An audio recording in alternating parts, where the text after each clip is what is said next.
धर्म प्राण सत्संग प्रेमी सज्जनों, गीता अध्याय 2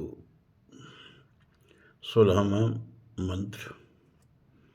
नासतो विद्यते भावो न भावो विद्यते सतः उभयोरपि दृष्टो अंतस्तनयो तत्वदर्शिभिः। भगवान अर्जुन को समझा रहे हैं कि देखो, दो चीजें होती हैं, एक क्षर और एक अक्षर। तो ये जो जीव है ना, अक्षर है, उसका कभी क्षरण नहीं होता, उसमें कभी विकार भी नहीं होता। क्योंकि जो चीज़ें विकारशील होंगी उनमें क्षरण होगा। तो यह जीव जो है अविकारी है, अविनाशी है, ईश्वर का अंश है। किस रूप में? अमृत तत्वतः ईश्वर ही है। जैसे सागर का एक बूंद लो तो आप दो बात कह सकते हो, यह कि ये बूंद जो है सागर का अंश है।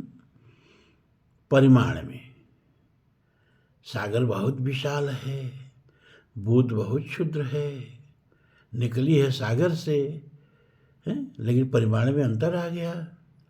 लेकिन तत्व में अंतर नहीं है, जो सागर है वही बूंद है। और अब बूंद चली गई सागर में तो उसको सागर होने में कितना देरी लगेगी? तनिक भी देरी नहीं लगेगी। सागर का स्पर्श करते ही सागर हो जाएगी। बस ईश्वर में और जीव में इतना ही अंतर है। तत्वतः दोनों एक हैं। तत्वतम असि तत्वमसि, तत्वतः दोनों एक हैं। परिमाण में अंतर है। परवश जीव सबस भगवंता, जीव अनेक एक श्रीकंता।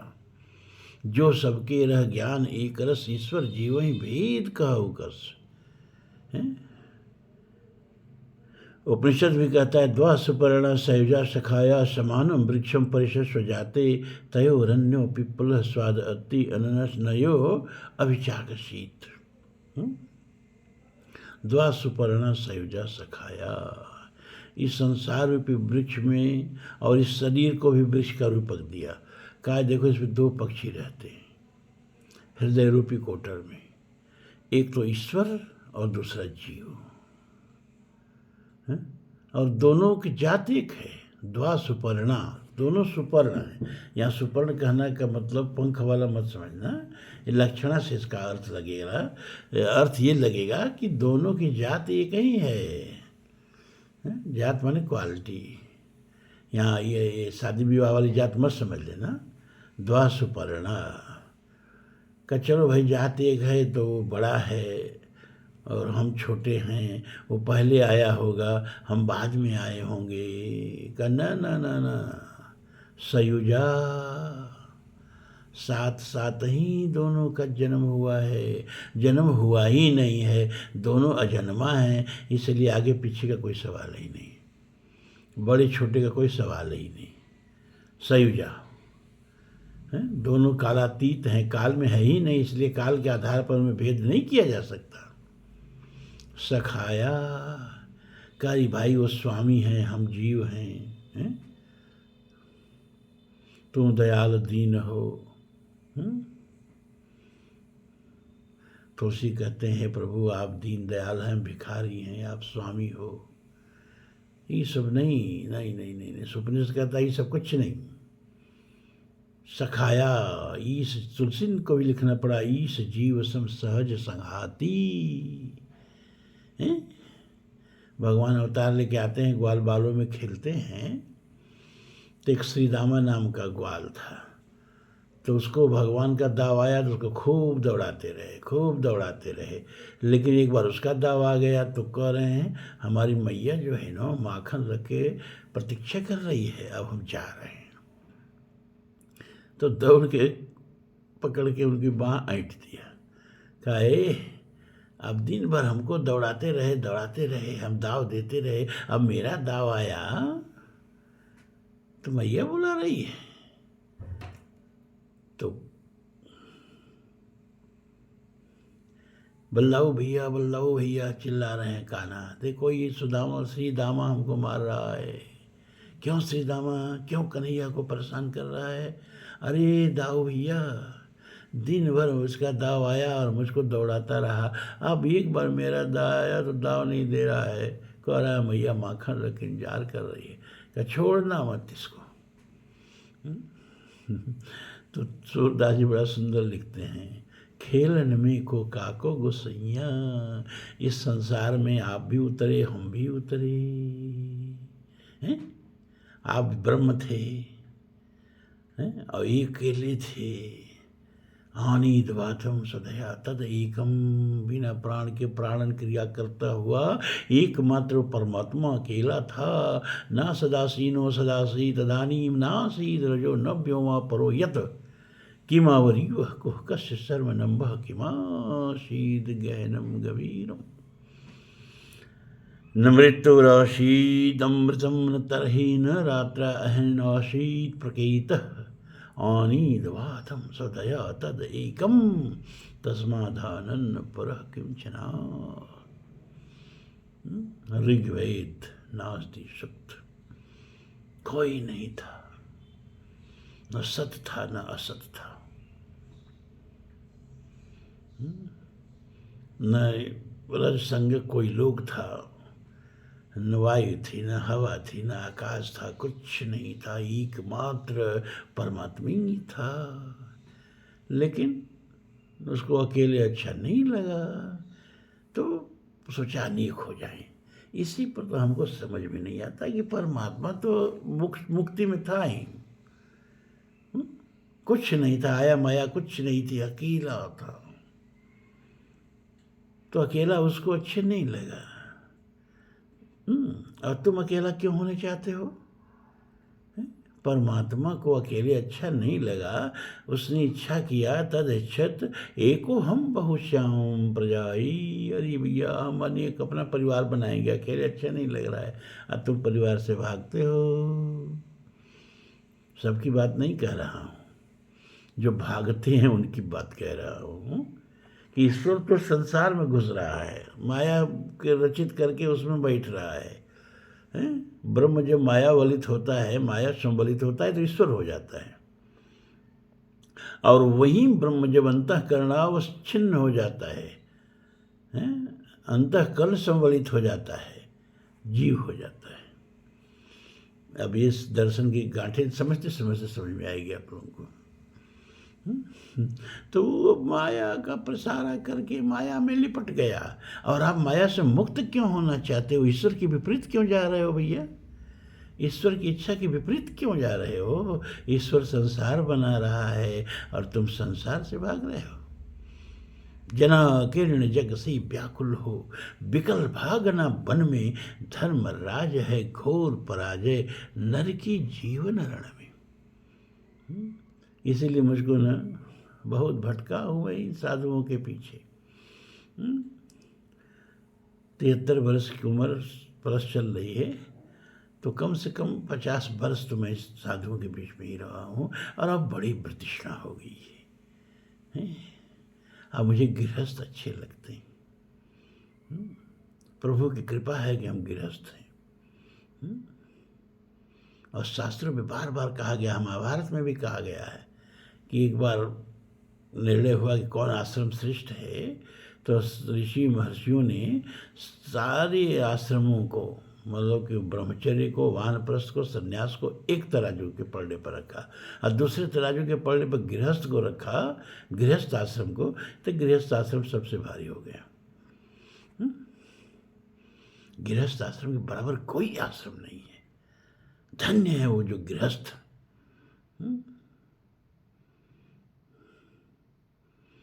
तो ईश्वर तो गृहस्थ बना है, गृहस्थ बना कि नहीं बना?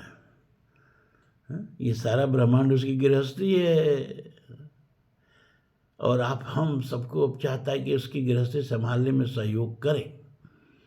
इसीलिए ईश्वर की कृपा किस पर ज़्यादा बरसेगी? जो उसकी गृहस्थी में सहयोग करेगा और जो उसके लिए समस्या बन जाएगा।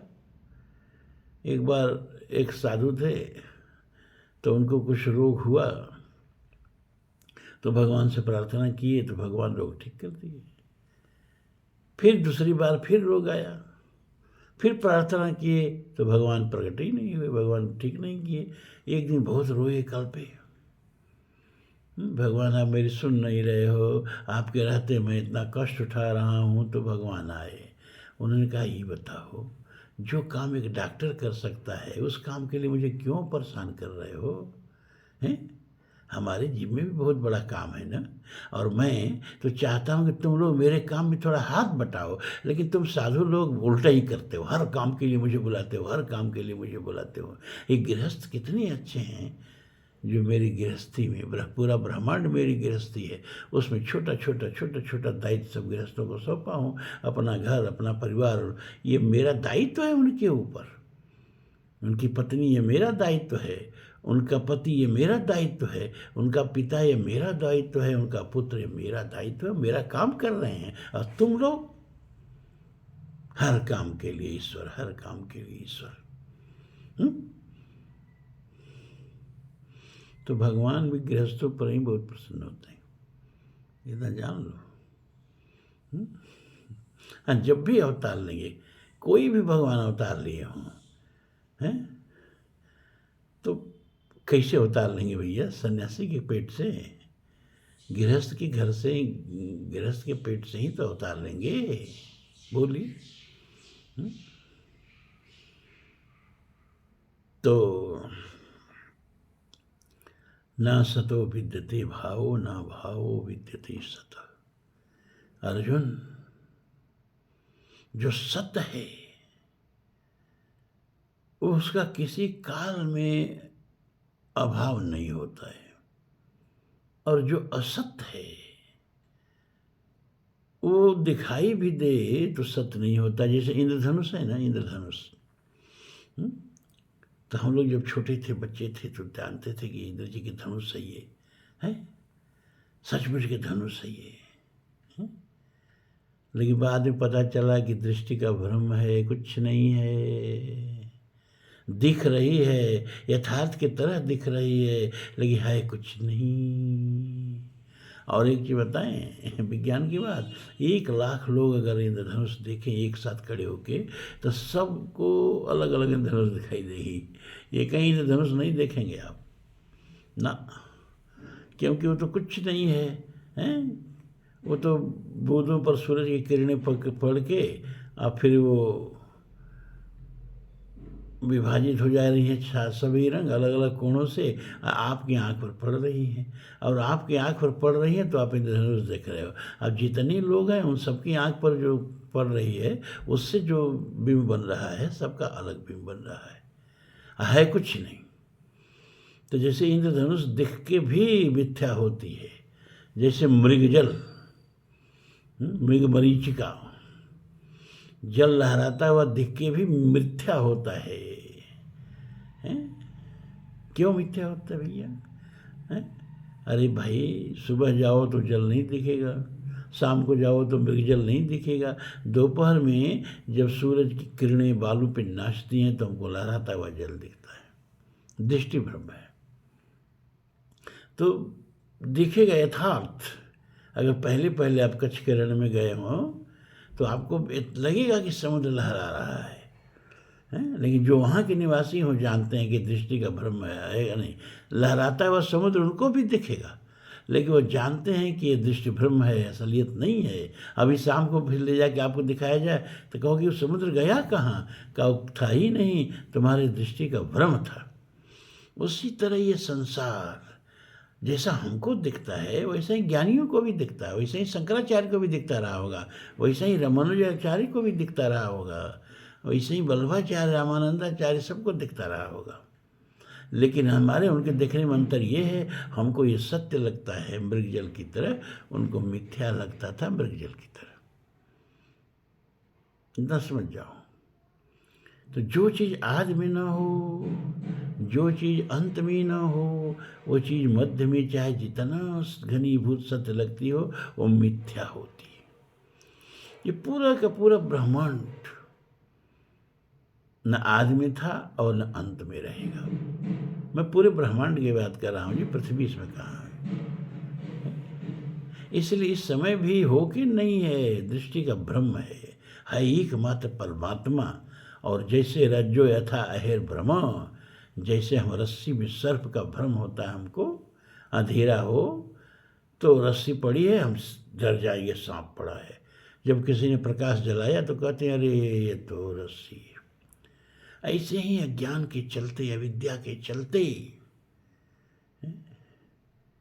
परमात्मा में जैसे रस्सी में सांप दिख रहा है, वैसे परमात्मा में जगत दिख रहा है। जब बहुकाल करिए सत्संग, तो सत्संग करते करते आप विश्वास करो इसी संसार में परमात्मा दिखने लगेगा। झूठ सुनते सुनते झूठ का ऐसा संस्कार बना कि झूठ सत्य लगने लगा। लिखा तुलसी ने ना, झूठ हूँ सत्य जाहि बिनु जाने, अजी में भुजंग बिनु रज पहचाने।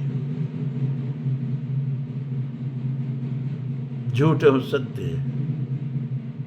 अरे भाई जब तक आप रस्सी को जानोगे नहीं तब तक सांप ही दिखेगा आपको, और जब रस्सी जान जाओगे तो सांप जय जाने जग जाए हेराई, जागे जथा सपन ब्रह्म जाई। जहाँ पता चला कि रस्सी है, सांप गायब। जहाँ पता चला कि परमात्मा है, संसार गायब। अभी आपको समझ में नहीं आ रहा होगा कि तो कैसे गायब हो जाएगा। अरे नहीं, ये पीपल है ना, तो शंकराचार्य को भी पीपल ही दिखता रहा होगा, इस तुलसीदास जी को भी पीपल ही दिखता रहा होगा, ये रामकृष्ण को पीपल ही दिखता रहा होगा। ये सारा कुछ जो आपको दिख रहा है ना, माया का बाजार, उनको भी दिख रहा है ऐसे ही, लेकिन वो जानते हैं कि मिथ्या है और हमको सत्य लगता है। बस इतना ही अंतर है। दिखेगा ऐसे ही, सुख दुख होगा ऐसे ही, लेकिन वो दुख आएगा तो शरीर का समझेंगे शरीर पर दुख है, और हम समझेंगे कि हम ही पर दुख है।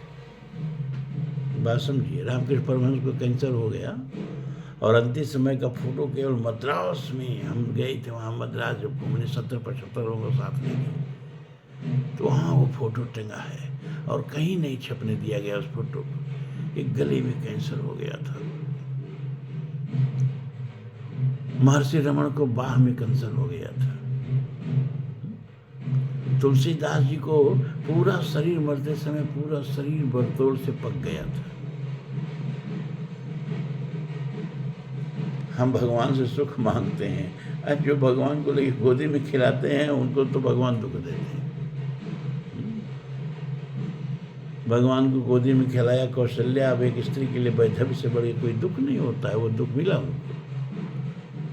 तो जो प्रारब्ध है ना, आप भगवान को गोदी में ले खिलाओ, चाहे भगवान की गोदी में खेल लो, लेकिन जो प्रारब्ध है वो टलेगा नहीं, ये तब पक्का जान लो। भगवान भी नहीं टाल सकते, तब पक्का जान लो। क्यों? क्योंकि पूरा संसार जो है ना, जैसे कि चादर ताने बाने पर बुनी रहती है, एक धागा उसमें निकल जाए तो छीड़ हो जाती है चादर, वैसे ही संसार ये घटनाओं के ताने बाने में ऐसा कस के बुना हुआ है।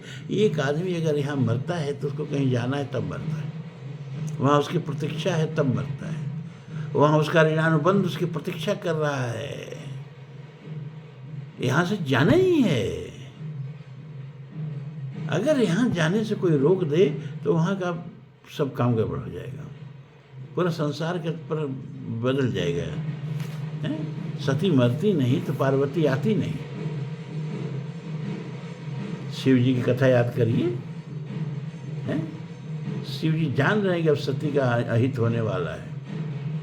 किसी ने कहा अरे भाई शिव जी, भावी उमेट सकें त्रिपुरारी, आप तो विधि का लिखा मिटा सकते हो। एक बिना पत्रिका में तुलसीदास जी ने एक बड़ी कविता मनोरंजन वाली लिखी थी।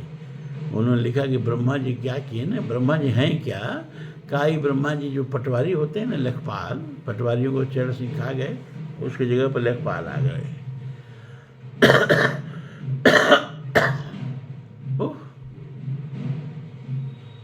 तो ये पटवारी हैं भगवान शिव की, ललका बस्ता में सबका लिखते रहते हैं, खसरा खतौनी, सबका कर्म सबका विधि लिखते रहते हैं।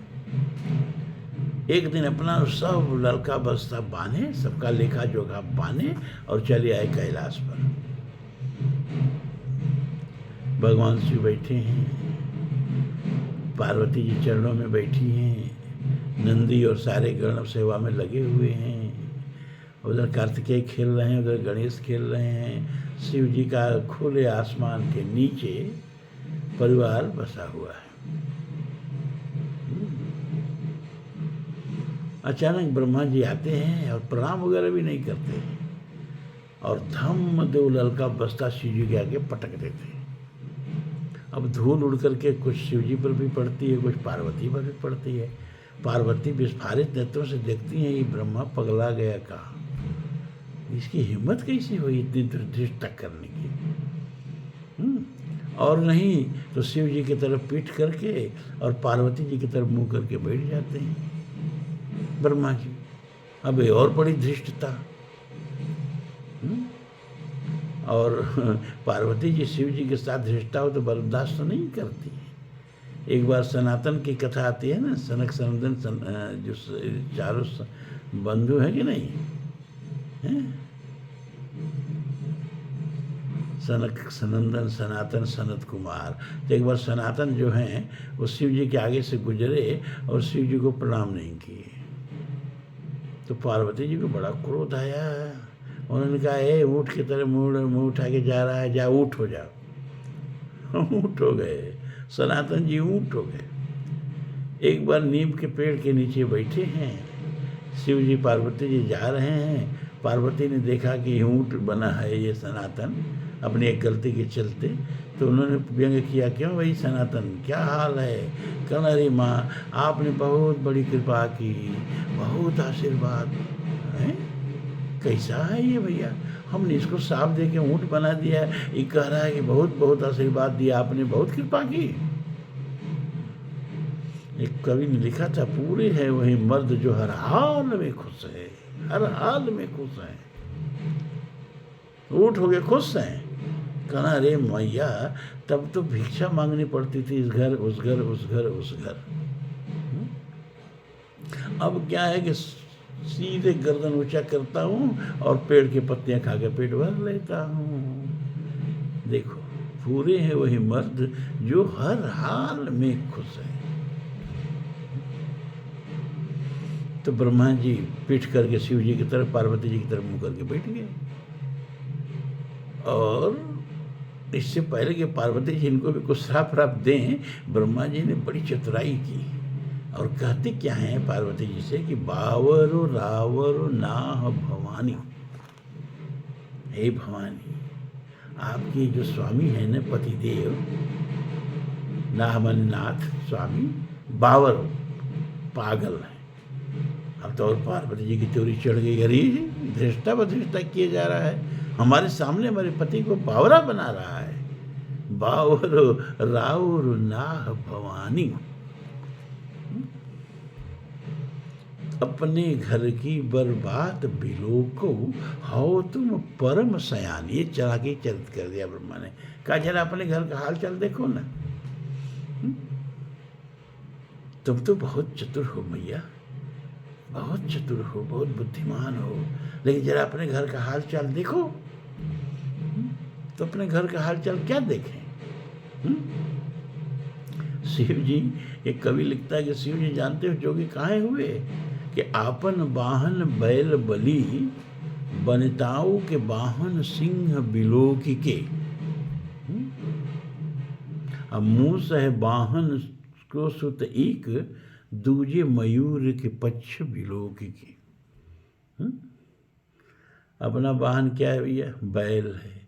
तो पत्नी का वाहन सिंह है।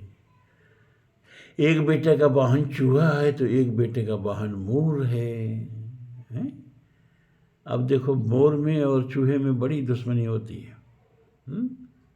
आभूषण है कवि चंद फनिंद के। शिव जी का आभूषण क्या है? सांप, और सांप में और चूहे में बैर, और सांप में और मोर में बैर। उधर बैल पर सिंह बार बार गुर्रा रहा है और बैल कह रहा है, आओ आओ, समझते क्या हो, हम शिव जी के वाहन में। तो भूषण है कवि चंद फनिंद के, फनिंद माने सर्प। अब बैर पड़े सबके सब देख के, तीनों लोक के ईश जुगीश जी, जोगी भय घर के गति देख के। तीनों लोग के स्वामी शिव जी जोगी काहे हो गए। अरे जिसके घर में ऐसी विसंगति होगी वो आदमी जोगी हो जाएगा। और एक कवि लिखता है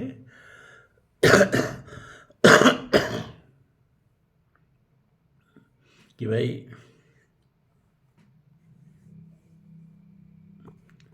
सब देवांगनाएं कहीं देवताओं के घर समारोह है जा रही हैं आकाश में, विमान पर चढ़ चढ़ के सुंदर सुंदर वस्त्र पहन के।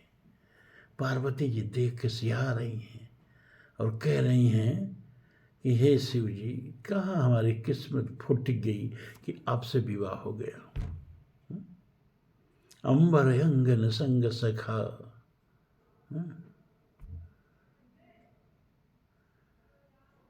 बहुभूत पिशाचन सो डरतों पुनि सापन के सुसुकारिन, भांग बटोरत ही मरतों जो न जानी कि जन्म कथा, नरवाहन सोखर क्यों चरतों। हंस पार्वती कह शंकर से कि हम ना बरतों तुम्हें को बरतो। कह रही है कि बताइए कितने सज धज के देवता और देवांगनाएं किसी समारोह में जा रही हैं। हम जाना भी चाहें आपको लेके तो क्या जाएं, अंबर अंगन है, कहीं वस्त्र ही नहीं है शरीर पर, नंग धड़ंग। क्यों नंग धड़ंग है? क्योंकि सारी ब्रह्मांड को तिष्ठत दशांगुल तिष्ठति, सारे ब्रह्मांड को आवृत करके पुरुषोत्त कहता है ना, 10 अंगुल ऊपर उठा हुआ है। 10 अंगुल का मतलब नाप के 10 अंगुल मत समझना, मतलब सारा ब्रह्मांड पेट में है। अब जिसके पेट में ही सारा ब्रह्मांड है उसको फिर क्या से ले आओगे कोई कपड़ा पहनाने के लिए जो उनके बाहर हो? सब उनके भीतर है। अस्ति नास्ति अव्यपदेश भूषितम तवास्तु कुक्षे कियदपनन्यो। भागवत में ब्रह्मा जी स्तुति करते हुए कहते हैं, उत्क्षेपणम गर्भगतस्य पादयो किम कल्पते मातुर्धोक्ष जाग से, अस्ति नास्ति अव्यपदेश भूषितम तवास्तु कुक्षे कियदपनन्यो। हे प्रभु, माना मुझसे भूल हो गई, मैंने आपकी परीक्षा लेने की धृष्टता की, लेकिन मेरा अपराध क्षम्य है प्रभु। क्यों? क्योंकि है नहीं है से संबोधित इस ब्रह्मांड में ऐसी कौन सी सत्ता है जो आपके उदर में नहीं है। उदर माज सुनो अंड जराया, देखो बहु ब्रह्मांड निकाया, अगलित रवि से शिव चतुरानंद। सब तो पेटे में है, आपके बाहर क्या है?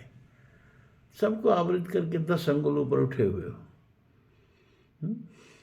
तो जब बच्चा माँ के गर्भ में होता है ना, तो हाथ पांव चलाता है, माँ के उदर में लात से प्रहार करता है, तो माँ पुलक से भर जाती है और पेट सहला के कहती है मेरा बच्चा चल रहा है। तो हम और हमारे जैसे असंख्य ब्रह्मा आपके पेट के शिशु हैं, गर्भस्थ शिशु हैं प्रभु। अगर उल्टा सीधा हाथ पांव चल गया ना, तो मैं क्षमा के योग्य हूँ, दंड के पात्र नहीं हूँ। तो शिव जी को वस्त्र कहाँ से पहनाया जाए भाई? ये तो उनकी महिमा है। जो सबको आवृत किया है उसको किस चीज से आवृत करोगे? अंबर अंग अनसंग सखा, कोई साथी संगी नहीं है आपका, कहाँ से रहेगा? भागवत में कहते हैं हमें वासमे वाग्रम नाना दिया सत परम पश्चात हम यद्यच यो से सोस में हम। मैं ही अकेला था, कोई नहीं था, अब बाद में मैं ही अकेला रह जाता हूँ, कोई नहीं रह जाता, संग साथी कहाँ से आएंगे? आनी दबातम स्वधया तत् एकमात्र अकेला, वही एको हम दोतियो नास्ति। ये शिव जी की महिमा है। प्रकारांतर से लक्षणा से पार्वती जी शिव जी की महिमा गा रही हैं। अंबर अंगन संग सखा, बहुभूत पिशाचन सो डरतम। एक भूत कहीं आ जाए ना गांव में, लोग गांव छोड़ देते हैं, और संसार भर के सारे भूत आपके घर में। और डरतों पुनः सापन की सुसुकार, हिम्मत करके भूतों से अब सोचते हैं कि चलें कुछ पकाएं, आपको खिलाएं, अपने खाएं। तो जिस गगरी ठिल्ली में हाथ डालते हैं कोई कोई सांप फूं करके निकलता है। डरतो पुलिसापन के सुस्कारिन। और गगरी ठिल्ली में सांप निकलता है और इसके बाद ही नहीं कहते चलो सांप के बाद कुछ अनाज वनाज निकल जाए, चावल दाल निकल जाए ना। भांग भांग बटोरत ही मरता हूँ। चारों तरफ भांग का सुखून डालना पड़ता है, वही भांग जो आप कमाएंगे वही ना हम खाएंगे। तो भांग बटोरत ही मरता हूँ। तो मरता हूँ जन जान की जन्म कथा। अगर मुझे नहीं पता रहता कि मैं जन्म जन्म आपकी अर्धांगनी हूँ तो मैं आपसे तो विवाह नहीं करती। मरता हूँ न जाने की जन्म कथा, तो नरवाहन सोखर क्यों चरता हूँ। क्योंकि सती जी जब मरने लगी ना तो विष्णु भगवान से क्या वर मांगती हैं कि सती मरत सन, सती मरत हरि सन वर मांगा, जन्म जन्म शिव पद अनुरागा। जन्म जन्म विष्णु भगवान से वर मांगा मैं शिव की अर्धांगिनी बनूं। तो अगर मुझे अपने जन्म की कथा नहीं याद रहती ना तो एक तरफ नंदी श्रीफल की पतई चबाता, एक तरफ हम चबाते। जब इतना कुल व्यंग किया पार्वती ने तो शिव जी भी बोल उठे। कब पति पत्नी में नोकझोंक तो होती है कि नहीं होती। शिव जी ने कहा अच्छा अच्छा, जब हमसे विवाह करने के लिए तपस्या कर रही थी तब तो सूखे सूखे श्रीफल की पतई चबा रही थी, भूल गई हैं कि बेल पात मही परिय सुखाई, अकछुक दिवस सोई खाई गवाई। सूखी सूखी बेल की पत्तियां बीन बीन के खाती थी। और अब हमारे भक्त तो एकदम हरी हरी पत्तियां, कोमल कोमल पत्तियां श्रीफल की देते हैं, तब तुमको बुरा लग रहा है? तो पार्वती कह रही हैं, पार्वती कहीं कि थोड़ा हंस लो, शिव जी सचमुच बुरा मान जाएंगे। तो हंस पार्वती कहे शंकर सो, कि हम ना बरती तोहे को बरतो। पार्वती जी कह रही देखा बाबा नंग धड़ंग राम, अगर मैं आपसे विवाह नहीं करती ना तो कुंवारे ही रह जाते, जो दो लड़का खेल रहे सुख नहीं मिलता। पार्वती शिव जी कह रही क्या बात करती हो, जाके सोमवार को देखो मेरे मंदिरों के सामने सारी कुंवारी लड़कियां एक एक लूटा जल लेके हम मुझसे अच्छे पति की मांग करती हैं। पार्वती ने कहा सही कहा है आपने, इससे कोई इनकार नहीं करेगा कि सारी कुंवारी लड़कियां अच्छे पति पान का वरदान पाने के लिए आप ही के यहाँ आती हैं। लेकिन बाबा एक दिन हाथ उठा के कह देना जाओ तुम्हें मेरे जैसा पति मिले, दूसरे दिन से मंदिर खाली हो जाएगा। आती हैं सब वरदान मांगने पति का आपसे, लेकिन वरदान मांगती हैं विष्णु को। एक दिन किसी को देख के आशीर्वाद देखो, लेकिन जाओ मुझे तुझे मेरे जैसा पति मिले, दूसरे दिन से एक लड़की नहीं जाएगी आपकी। तो ब्रह्मा कह रहे हैं कि हो तुम परम शयानी, तुम तो बहुत चतुर हो मैया। बस पार्वती जी गदगद हो गई। किसी भी पत्नी से कह देना गरी गृहस्थिया तो आप ही से चलती है, वरना वो तो पूरा भोले बाबा है। तो पूछा चाय के संगे पकौड़ी लेंगे कि नमकीन लेंगे, पूछा जाएगा आपसे। तो ब्रह्मा ने वो चालाकी खेल दी। निज घर की बर्बाद बिलो कहू, हो तुम परम शयान। तो पूछ रही पार्वती आपको क्या परेशान है? कि हमको परेशानी यही है कि ये है अधिकार सौंपिए और भीख भली मैं जानी। हाँ ये पटवारी के हमको नौकरी दी है ना, ये हम इस्तीफा देने आए हैं, हम भीख मांग के जी लेंगे, लेकिन अब इनकी नौकरी नहीं करेंगे। अरे कहीं भाई क्या प्रॉब्लम है? क्या समस्या ये है कि जिनके भाल लिखी नहीं मैंने, सुख की एक निशानी। अतिन दुखियन को नाक संवारत, हवायो नकवानी, रावर बावर ना भवानी। जिनके लिख दिया हमने ये बहुत दुख पाएगा, बहुत कष्ट पाएगा, वो एक लोटा जल लेके पहुंच जाता है इनके मंदिर में। और हमारा सारा लिखा मिटा करके उसको धन धान्य से परिपूर्ण कर देते हैं, भर देते हैं। अब वो सब आके हमारे सामने मोछ बताव देते हैं, क्या हो ब्रह्मा लिखो, अरे शिव जी के रहते काहे मेरे इतना कर रहे हो, सब मिट गया तुम्हारा लिखा हुआ। एक लोटा पानी पे, सिरफल की पत्ती पे, कच्चा सिरफल पे, धतूरा पे, जो कोई नहीं खाता है वो खा के शिव जी और अपने भक्तों का कल्याण करते हैं। इच्छित फल बिन शिव एव राधे, अल्लाह ही न कोटि जोग जप साधे। आह संतोष शिव औढ़र दान, क्या देवता है हमारे भगवान शिव।